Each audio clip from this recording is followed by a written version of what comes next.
Ungwame bundu ja Kongo. Ungwame bundu ja Kongo.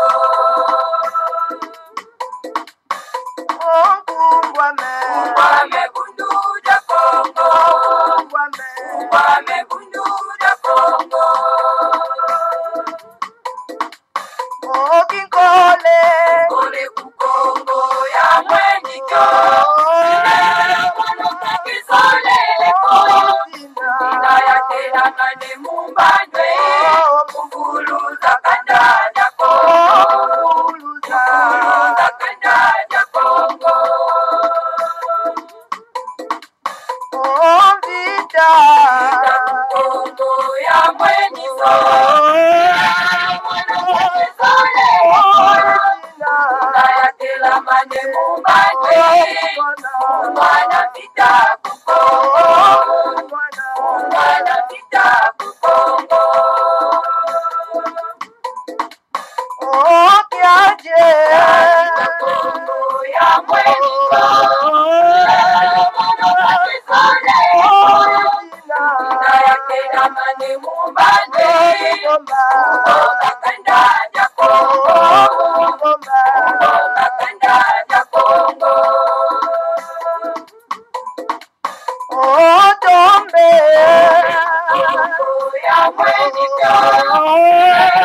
Mwana kakisole. Ina ya tela mane mumbandwe. Uzonga tonde kukongo. Uzonga tonde kukongo. Ungwame bundu ja Kongo. Ungwame bundu ja Kongo. Ungwame bundu ja Kongo. Ungwame bundu ja Kongo. Ungwame bundu ja Kongo. Ungwame bundu ja Kongo. Ungwame bundu ja Kongo. Ungwame bundu ja Kongo. Ungwame bundu ja Kongo. Ungwame bundu ja Kongo. Ungwame bundu ja Kongo. Ungwame bundu ja Kongo. Ungwame bundu ja Kongo. Ungwame bundu ja Kongo. Ungwame bundu ja Kongo. Ungwame bundu ja Kongo. Ungwame bundu ja Kongo. Matondo mingi bama batata bandeko balandi ya Kongo bololo kumbwame bundu ya Kongo tarabiso wana toye lisusu na pokwa na lelo pambate lelo ezali ya solo pena tuka mokolo mwa mine ya mposo mokolo mwa tukumi bale na mine ya sanza misato mobu ya kotumi bale na tukumi bale na mibale tukomi bongo na ngongo ya zomi na sambo na miniti zomi na mwambi elingi koloba te ngonga ya mitano na miniti zomi na mwambi ya sima ya zanga. Édition spéciale Congo Bololo. Pourquoi édition spéciale Congo Bololo? Parce que lelo tokozana bino kaka kotira bino ba séquence musicale. Ponanini parce que lelo ezali le 24 mars 2022 et pawapi tozali ko célébrer en tout cas elongo moko na le grand maître Nemwanda Semi anniversaire na ye bama tata bande kolandi ya Congo Bololo. Alors lelo na kati ya Congo Bololo tokoti obele séquence musicale pona ete tokoka vraiment ko accompagner le grand maître Nemwanda Semi na anniversaire na ye lelo bama tata bande kolandi ya Congo Bololo 72e anniversaire.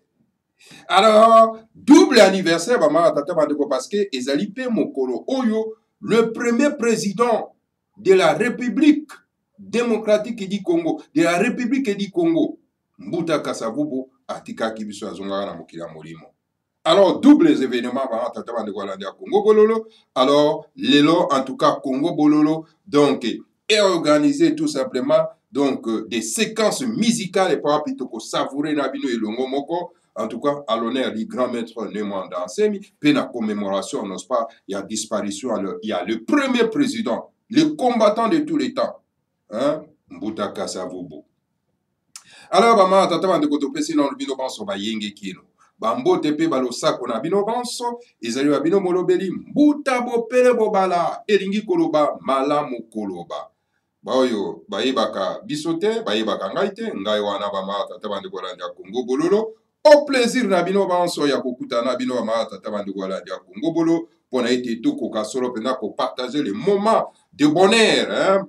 Il y a Mboka Nabiso parce que hein, le leader de tous les temps, le leader charismatique, le grand maître de Mwadansemi, a kokisi solo pena en tout cas 72e anniversaire na mukolo molelo. Alors esengeli Nabiso to koka solo pena en tout cas ko accompagner ye na esengo wana en tout cas ya kotia en tout cas ba séquence musicale pour na été to accompagner na bonheur, hein, la longévité ya ye na kati ya mabele oyo ya kachopa.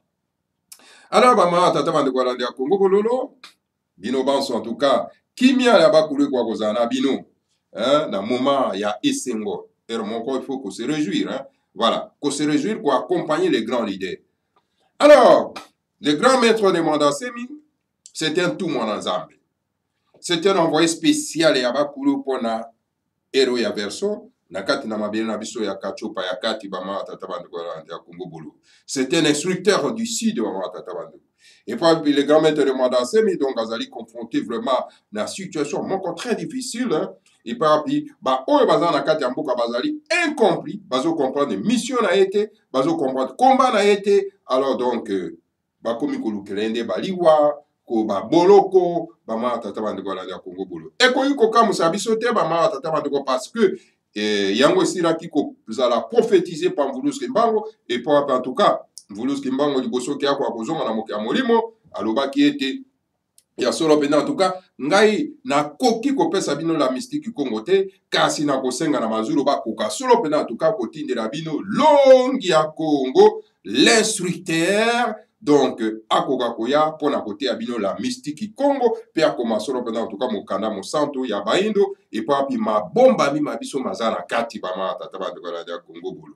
Donc le grand maître de Mwadansemi a été prophétisé par Mvulus Kimbango et voilà le grand maître de Mwadansemi est là donc qui est longi à Congo. Le Fumu Kimbango a prophétisé qui ba longi te mais kasi longo bele moko et papi à côté à la mystique Congo et yewana zali côté à solo pena la mystique Congo yewana komi mokanda mosantu na Makongo oyo ezali mokanda na biso tokoki kolanda tokoki kolanda lisusu biblia te biblia ezalaki mokanda ya bakolo bayaki solo pena tuka kobungisa biso mpona ete tobosana topesa bakoko na biso mokongo topesa nzambe ya pumu tolendo akongo mokongo alors tolanda banzambe na bango utopique oyo baexistaka te alors sikoyo tokoma bato oyo bakosufrir na kati ya mabele oyo epa petondi kitama tata bato balandi ya Congo bolo yango na Mvulus Kimbango lobaki ete en tout cas mboka na biso kachopa ya kati yango solo pena toka ekokonza masolo pena toka na bangunza.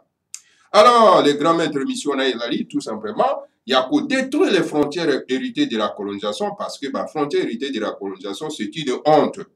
Hein, et puis bapaya baye baye ko kabola mabota mabiso bama tata bande kwa ya Congo bololo alors esengeli ko détruire ba frontière wana pona ete to koka solo pena ko zonga na bomoto pas toza na bomoto te pour le moment bama tata bande kwa ya Congo bololo compte tenu na ba frontière hérité de la colonisation ba kaboli mabota ba BBC solo pena elimo ya kachopa akati alors les grands maîtres ayena mission moko très difficile ya ko zongisa solo pena en tout cas ba frontière oyo wana ba paya ba bebisaki ba panzaki alors pona ete elimo ya kachopa akati ko kasolo pena ko vivifier alors tala bato oyo les grands maîtres aye pona ete ako bundela bango alors tellement que bazaba ignorant dangereux ba komi kolukela endiriwa ba komi de kolukela ba boloko alors bongo na bongo ma tata bande kwa ya Congo bololo. Alors moindo azana problème sérieux yango na ba oyo ba si ba lamuki ba comprendre la mission du grand maître de Mwadansemi lokola biso ba mbuta bo pero bala alors donc tozali ko accompagner na combat wana pour été reçu et koka koya ba ma tata bande kwa ya Congo bololo. Alors ba oyo baza ko comprendre toujours na retard et sengeli ko rejoindre biso na combat ya libération ya Kachopa.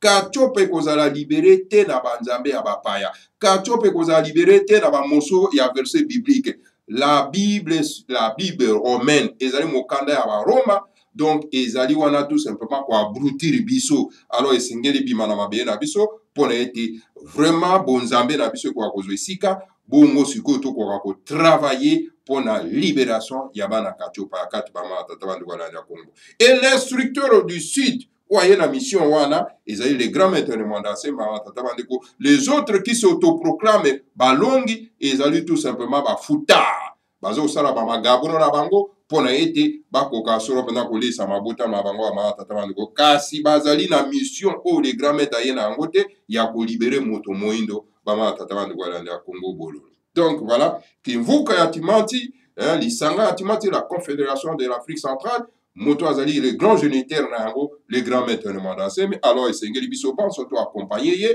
na combat na yewana ma tataban de Gopona, libération bama tataban de Gualandia Congo, bololo.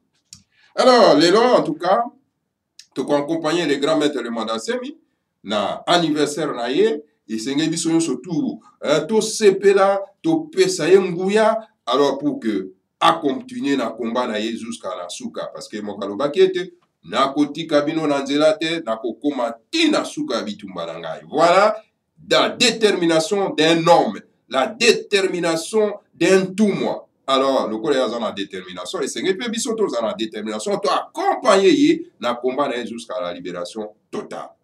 Voilà bama tata bande ko la Congo bololo, ça c'est la première des choses on a qui sera pour brosser la bino sera en tout cas na après-midi alors tout kota sera en tout cas la séquence musicale et par rapport tout koka sera en tout cas pour kembela les grands maîtres ne Mwanda Nsembi et tout Mwana Nzambe.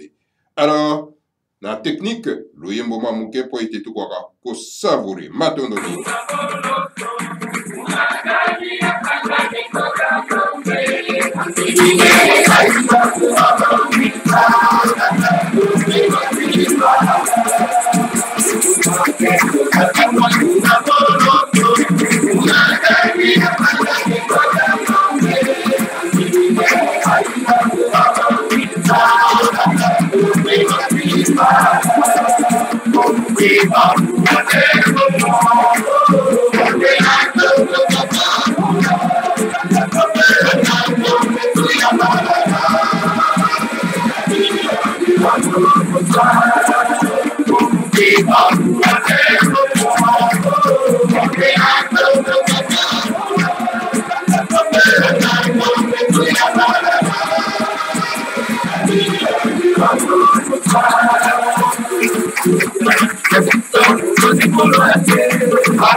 Matondo mingi en tout cas, matondo mingi na technique bama batata bande kubalandi ya Congo bololo. Lelo tozali ko célébrer l'anniversaire du grand maître de Mwanda Nsemi. Yangwana tozana édition spéciale Congo bololo pour accompagner les grands maîtres de Mwanda Nsemi solo pena en tout cas na mbotama na yeba bama batata bande kubalandi ya Congo bololo. Ezali esengo mingi en tout cas wana to tieki bino solo pena en tout cas loyembo pona kokumisa solo pena en tout cas mukimbango oya pesa ki solo pena en tout cas ya bikola ki na mbaza sanda le 10 septembre en tout cas na mbaza sanda bama tata bande kubalandi ya Congo bololo ete ye akei kasi akosenga na bakulu bakwa kotindela biso solo pena en tout cas longi ya Congo akongo kotindela biso l'instructeur pona ete akoka solo pena koya kote ya biso la mystique Congo akoma mukanda musantu na biso bama tata bande kubalandi ya Congo bololo. Alors l'instructeur oyo Vuluski Mbango a pesa kelaka yewana azali sur place bama tata bande ko akomi pe mukanda musantu mabiso makongo oyo papa présentaka yango na mokili mobimba devant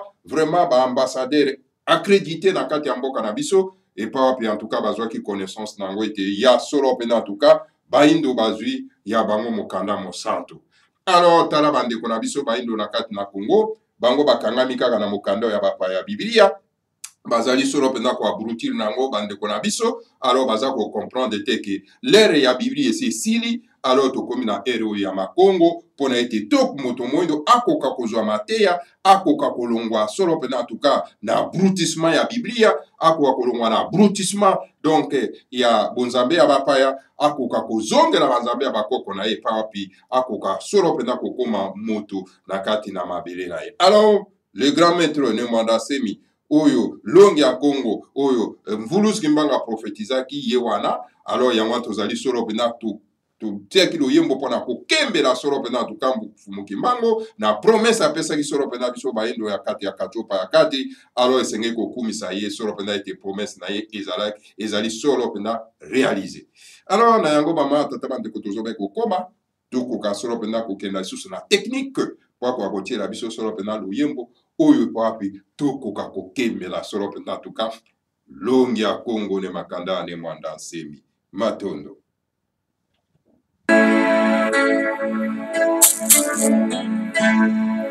Tile mwa wana mfite kukongo Kainele komi bandiki Kosambaza la tele mwana ya mfita Ya mpulu suku kongo ya neosuzi Fufu tuko tunilanga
silezione wabunge yentangu befune nitata telema asiwalumisa misimu wa ne mwana semi telema ne mwana semi telema bakongo mutelema la bakongo mutelema kile bakongo kusapakala unamfike mmoja sufu Histoire de comment on passe tout sur la routine de corps.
Kaka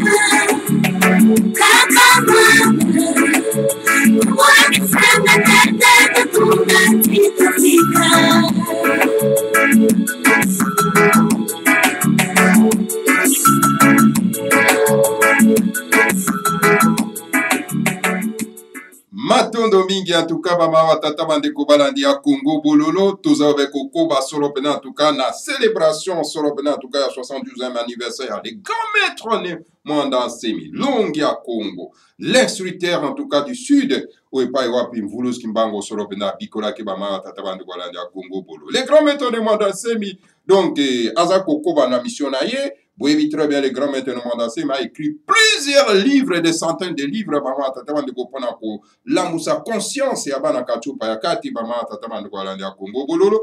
Bon bazana connaissance ya ba livre wana ba yebi makambo oyo les grands maîtres de Mwanda Nsemi a commis. Alors des milliers des milliers et des milliers de Congolais de papi azaliko se communiquer sur le plan en tout cas na bana kachupa ya kati bama tataban de kolandi ya Congo bololo.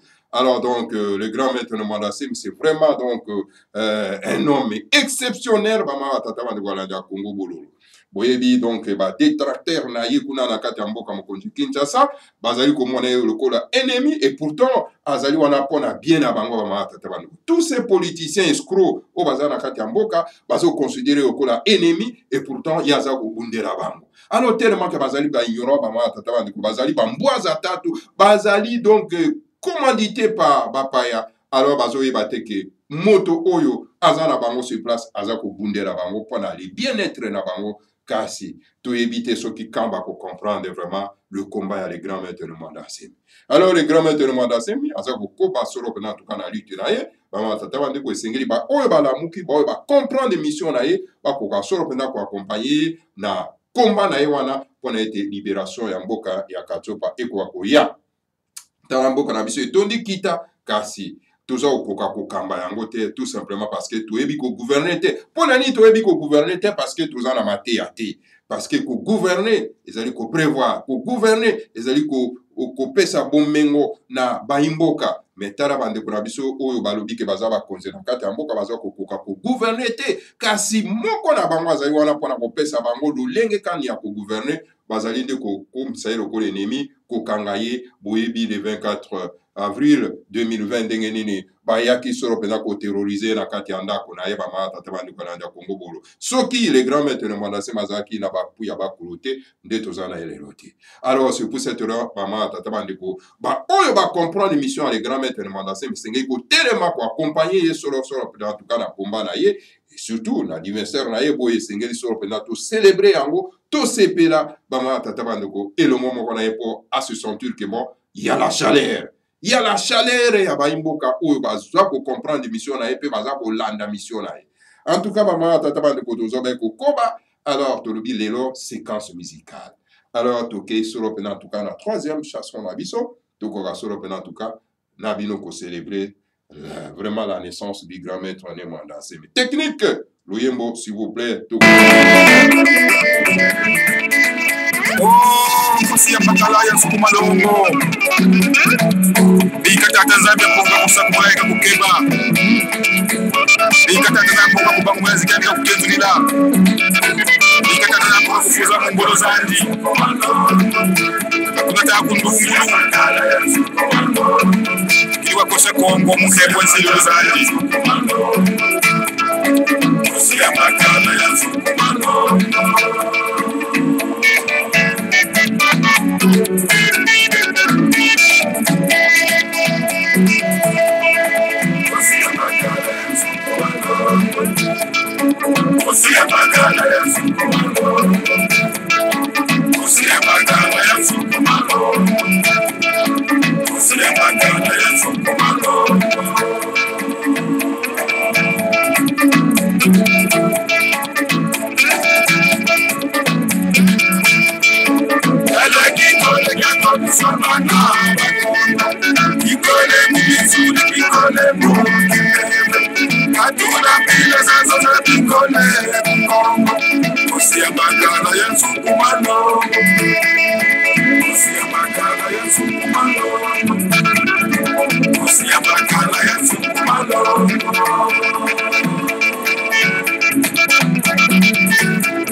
Nikole Kongo Usia Makala ya Sukumalo Usia Makala ya Sukumalo Usia Makala ya Sukumalo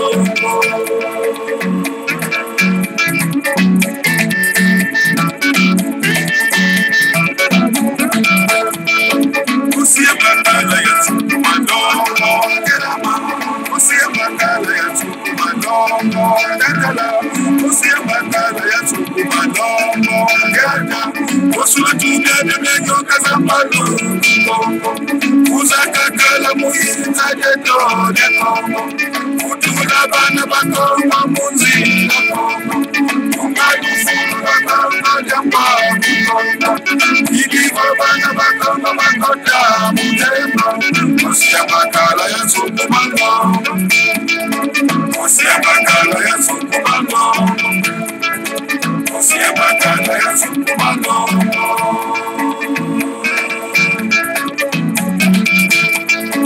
Usia Makala ya Sukumalo Kelama Usia Makala ya Sukumalo Kandela Usia Makala ya Sukumalo Gada Osuna tugende bejo kazambalo Uzakakala muyenza jeto Utula bana bakoma muzila Ungalufulu bakoma jamba Idigo bana bakoma bakota mukendo Usia Makala ya Sukumalo Usia Makala ya Sukumalo Usia Makala ya Sukumalo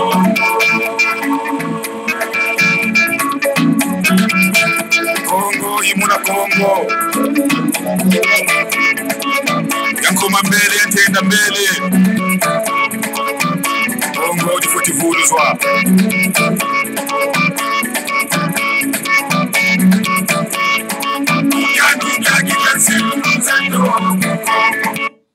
Matondo, en tout cas, Bolimbisi Bama, Batata Bandeko Balandia Congo Bololo, en tout cas, technique et Sengelito solo pena, en tout cas, Kokoba solo pena, en tout cas, Naloyembo Bama, Tata Bandeko Balandia Congo Bololo. Bon, alors, donc, toujours avec Kokoba solo pena, en tout cas, na anniversaire, les grands maîtres de Mwanda Semi, alors, Loyembo Tokoba, Matondo.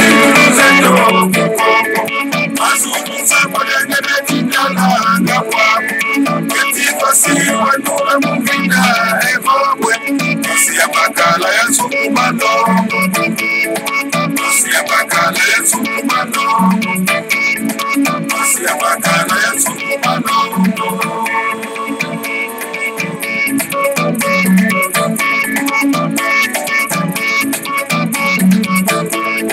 Uyanuja kikesini mzeto Mazuni Sambolenge Betindala Ngawabu Keti wasiwa nyuma mungika Evogwe Usia Makala ya Sukumalo Usia Makala ya Sukumalo Usia Makala ya Sukumalo Oh, Usia Makala ya Sukumalombo Tima wako ni makambila mudima nzinzi Usia Makala ya Sukumalombo Elama Usia Makala ya Sukumalombo Tatala Usia Makala ya Sukumalombo Gada Usula tugana na nyoka za mbalo Uzakakala muhinza jeto Nekombo Utula bana bakoma muzila Kombo Ungalufulu bakoma jamba Kombo Idigo bana bakoma bakota Mukembo Usia Makala ya Sukumalo Usia Makala ya Sukumalo Usia Makala ya Sukumalo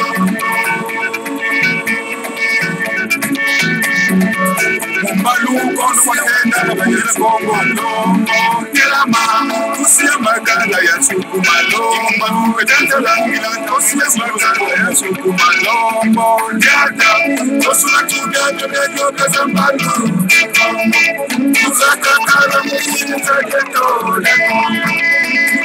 Bana bakoma muzila Kongo Ungalufulu bakoma jamba Idigo bana bakoma bakota mukembo Usia Makala ya Sukumalo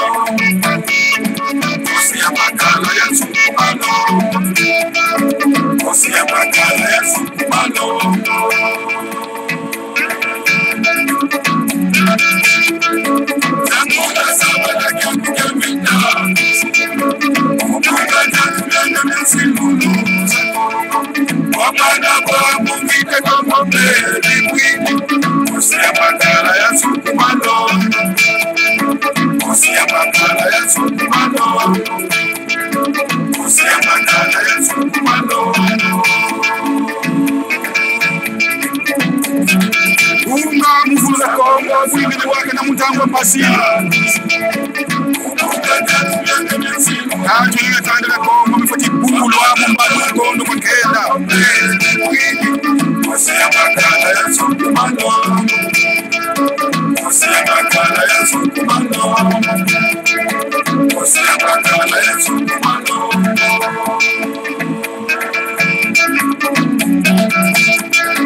Kusia makala ya sukumano Elama Kusia makala ya sukumano Dandala Kusia makala ya sukumano Yada Kusua tude de yoga zambalo Kusaka kala kuhita jeto de Kongo Kutuna bana batonga kusila Kongo Nadu fulu la kama jamba Kongo Nidigo bana batonga batonga Kusia makala ya sukumano Kusia makala ya sukumano Kusia makala ya sukumano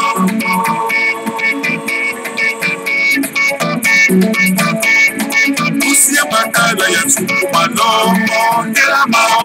Matondo en tout cas bama batata bande ko alandi ya Congo bololo séquence musicale tozabe koko bama tata bande ko balandi ya Congo bololo solo pena en tout cas oyezali solo pena anniversaire les grands maîtres de mandat semi bama tata bande ko papi toza ko accompagner ye solo pena en tout cas na joie na prospérité na longévité bama batata bande ko alandi ya Congo bololo musique tozabe koko ba Matondo Malombo, Kelama, Kusia makala ya suku malombo, Dandala, Kusia makala ya suku malombo, Yada, Kusula tuda de yoga zambalo, Kusaka kala musita yeto, Kutura bana bakonga muzi, Kugalu fulu ya kama nyamba, Idiva bana bakonga bakonga, Kusia makala ya sukumalo Kusia makala ya sukumalo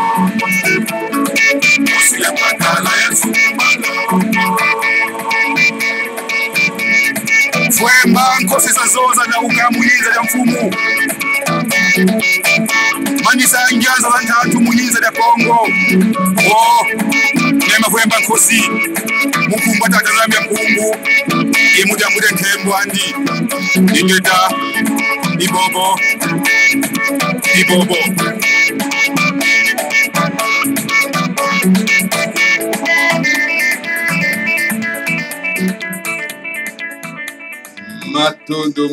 Matondo mingi bama batata bande ko alandi ya Congo bololo solo pena en tout cas la joie na mokolo malero parce que lelo ezali le 24 mars 2022 bama tata bande ko alandi ya Congo bololo où ezali mokolo mbotama ya le grand maître de mandat semi pe mokolo ya disparition solo pena en tout cas ya le premier président ya République du Congo la République démocratique du Congo lelo Bama tata bande ko alandi ya Congo bololo esengeli solo pena en tout cas double événement oyo toko ko commémorer yango en tout cas bama tata bande ko alandi ya Congo bololo yango na biso na kati na Congo bololo oyo toza ko incarner solo pena en tout cas bokoko na biso toza ko incarner solo pena en tout cas bobiso bama tata bande ko tozali solo pena en tout cas ko accompagner les grands maîtres de mandat semi en tout cas na 72e anniversaire na le plus grand billet hein il y a Ntumwa na Nzambe prophète ba prophète à mon côté basala bambula oyo les grands maîtres de mandat c'est masala azoli l'unique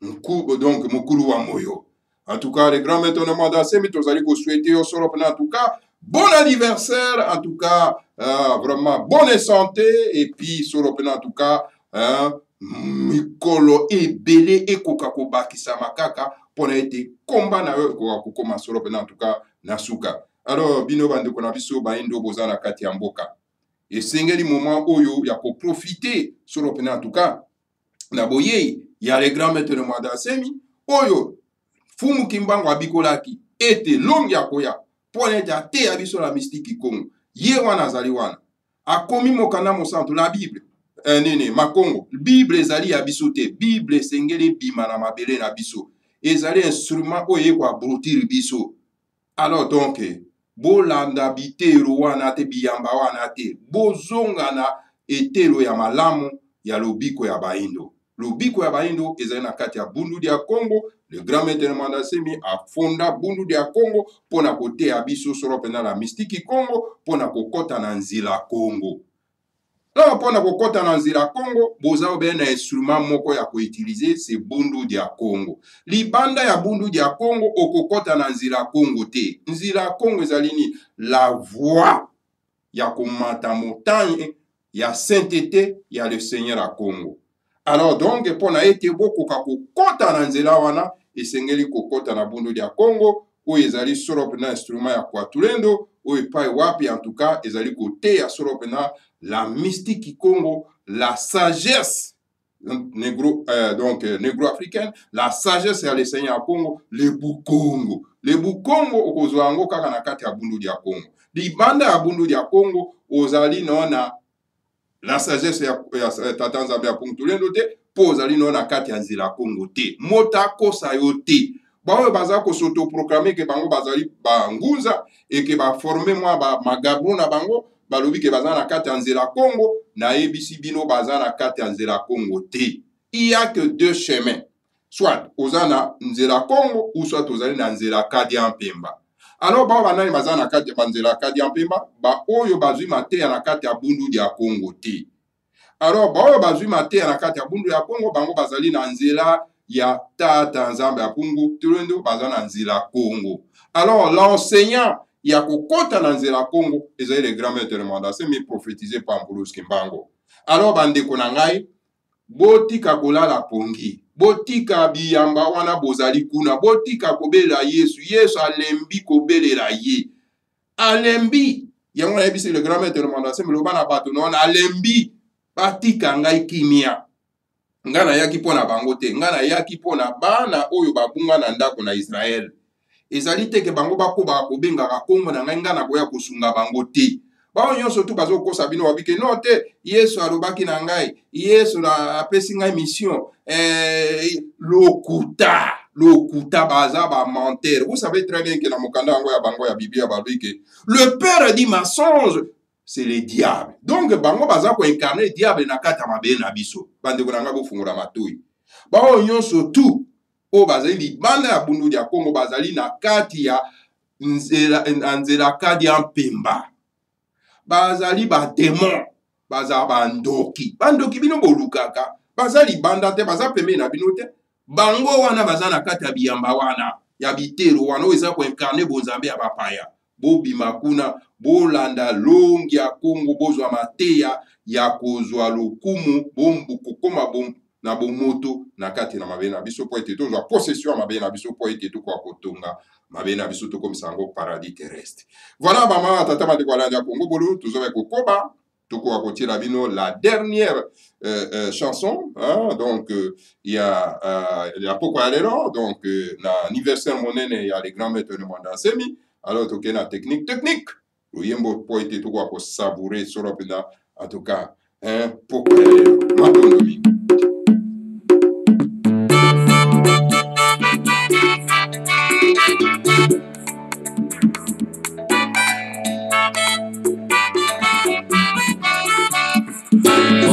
Zangaboki kole kukongo kina sikila Abo bantila yari unanga kole kukongo Kina manisa eka di kongo Isi asilulu.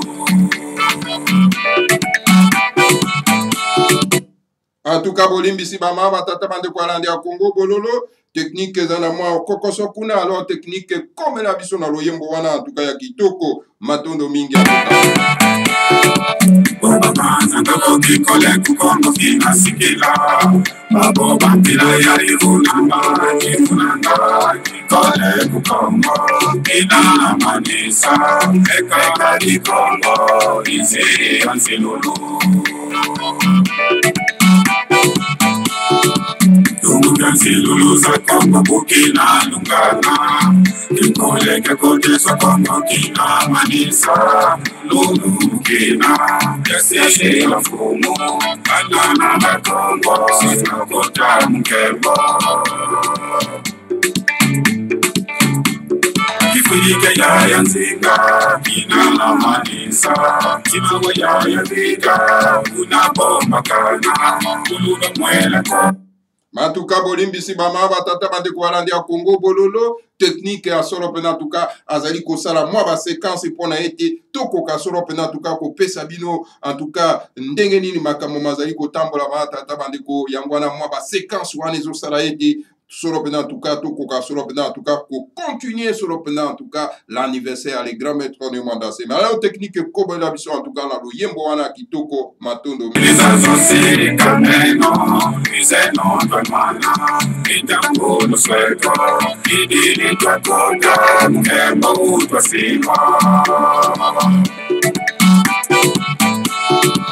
Umukansi lulusa kongo kukina lungana Kinkoleke kodeswa kongo kina manisa Lulu kina Yasiye la fumu Anana na kongo Sina kota mkebo Kifurike ya yanzinga Kina manisa Tima wa ya yanzinga Unabomba kana Kuluga mwela kongo Anairanga lala Tuliza mfumu mwenda kongo Zina manisa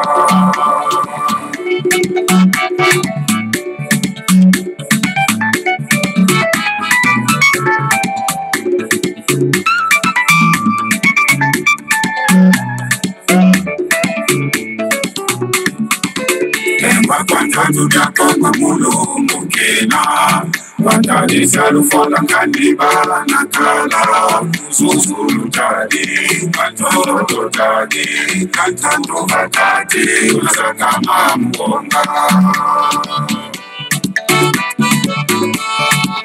Lewa kwanza tujakoma mulungu kina Watadisa lufola kandiba na kala Susulu tadi, kantoro tadi Kantando batati, unasakama mwonga Umukansi lulusa kongo kukina lungana Kinkoleke kodeswa kongo kina manisa Lulu kina Yasiye la fumu Anana na kongo Sina kota mkebo Kifurike ya yanzinga Kina manisa Tima wa ya yanzinga Unabomba kana Kuluga mwela kongo Anairanga lala Tuliza mfumu mwenda kongo Zina manisa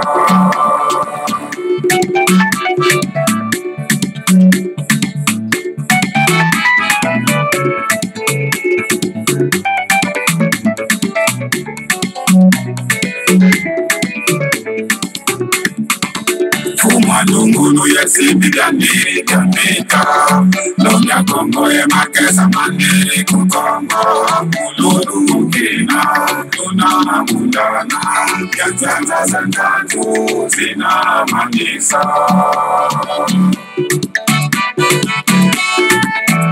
Malungunu yesibi ganiri kamika Lonya kongo ye makesa maniri kukongo Mululu kina Tuna mundana Yanzanza zantantu Zina manisa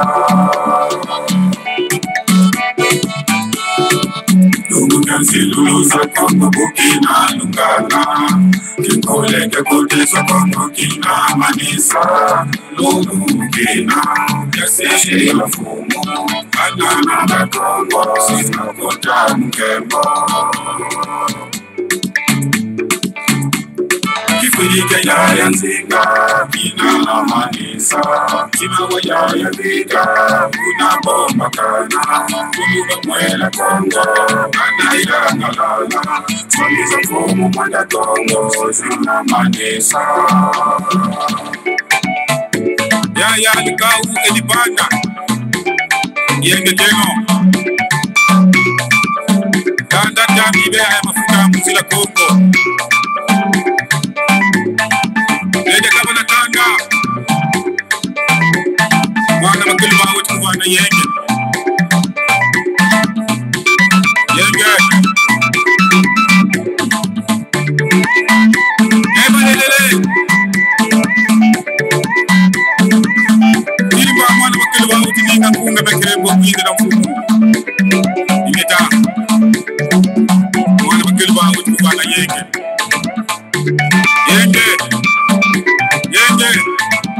Yenge kama kisa mbundi ya Kongo.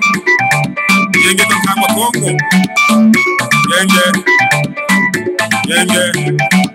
Yenge kama Bolsonaro. Yenge kama uno weno ni makambi la banza. Mwani kwa keliba.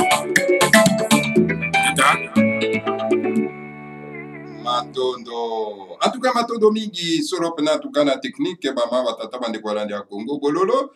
Tala biso wana tozobe kokoba soro pena tuka mama batata bande kolandi ya Congo bololo parce que lelo ezali grand jour, hein, journée moko monene bama batata bande ko ya célébration soro pena tuka ya anniversaire les grands maîtres ne manda semi esenge to tindela soro pena tuka banguya to tindela soro pena tuka la joie to tindela soro pena tuka l'énergie bama batata bande ko na été à se sentir que nous allons entourés par ye en tout cas bana kachopa ma tata bande kolanda Congo bololo en tout cas toyebi ya solo ke célébration anniversaire les grands maîtres et salemi solo pena kuna na mboka ya Rwanda na Congo di Anton Tela bama tata bande kolanda na biso ya bundu ya Congo en tout cas ba sangana kikuna en tout cas bazali ko célébrer solo pena en tout cas l'anniversaire du grand maître ne manda sem na mboka mokonzi Kinshasa bo mona ki ba jeune bazaki mobiliser pour na kokenda ko sara surprise par le grand maître de manda semi ya ko souhaiter solo pena en tout cas bon anniversaire en tout cas na ba cadeau ba memela ki le grand maître de manda semi mona ke mona bilili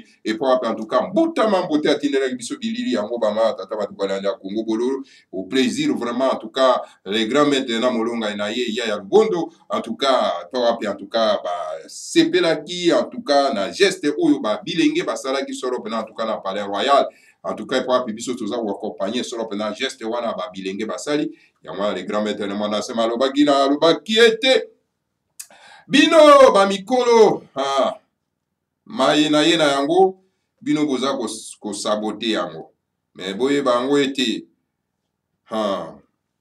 mayo na ye na yango na kopesa bilenge ba kokoma solo pena na nguya na pouvoir iko na bino alors bilenge bango wana baza ko solliciter nguya. Il y a les grands maîtres de manda semi pour être pas comme la pouvoir sur biso ba tata baneko parce que to lali pongi ya ba bébé mbuta Tshisekedi wa mulumba alali sabiso pongi ya ba bébé mais ngaite ngana lali pongi ya ba bébé te 20 ans nazali ko militer nazali solo pena ko militer na les pona les grands maîtres de manda semi ngana lali pongi te est-ce que yonde koza ko landa biso yo lali pongi ozaka na binzambi ozaka kosima mokanda ya Biblia oyo mokanda ya Barome ya kolalisa biso pongi ya babebe po bapie biso yango wana kende kaunda alobaki ete bango bamemelaki biso Biblia balakisi biso ndenge ya kosambela kokanga miso ntango biso tofungoli miso bango bazwi mabele na biso totikali basantere. Alors ndeko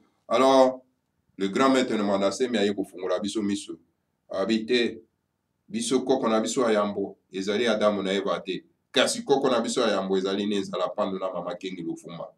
Alors bango nde ba koko na biso ayambo bango bazali ba extraterrestre bauti na planète ka Congo. Alors donc biso to bwakisi Adamu na Eva koko ya lokuta. Alors bango baza ko incarner koko ya lokuta bazali ba ndoki bazali ba ennemi ya bana ba indo yango wana ndeko na biso musicien ayembaka ete moto moinda uta wapi po azaki na boyebi te. Alors tala soka azaki na boyebi epa ya le grand maître de manda semi ndi ayembaki nzembo wana te. Alors tala biso toyebi koko na biso ayambo tokolanda Adamu na Eva te tobeta ye sabo voilà bama batata bandi kolanda ba Congo bololo matondo mingi solo pena na le grand maître de manda semi oza ko mériter solo pena en tout cas le kumu ko célébrer vraiment ko vénérer le grand maître de manda semi olongola biso na bubungi we matondo mingi tozo avec kokoba. Alors totia loyembo asuka pona ete to koka bwana bino en tout cas na mokolo malero. Alors technique loyembo Ongagwa Kongo le mwana seli wa yita ukitakwani kana ya Kongo ukitakwani kipole ungaruka Kongo ya pa ya sehemu za ya pipa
Matondo mingi na bino panso bolanda kibiso solo pena tuka na pokwa na lelo et puis en tout cas to savourer na bino elongo moko solo pena en tout cas la joie, la prospérité, en tout cas paix papi to tombele solo pena les grands maîtres de Mwanda Semi. Bon anniversaire et voilà, longue vie, bama tata bandeko et bonne santé.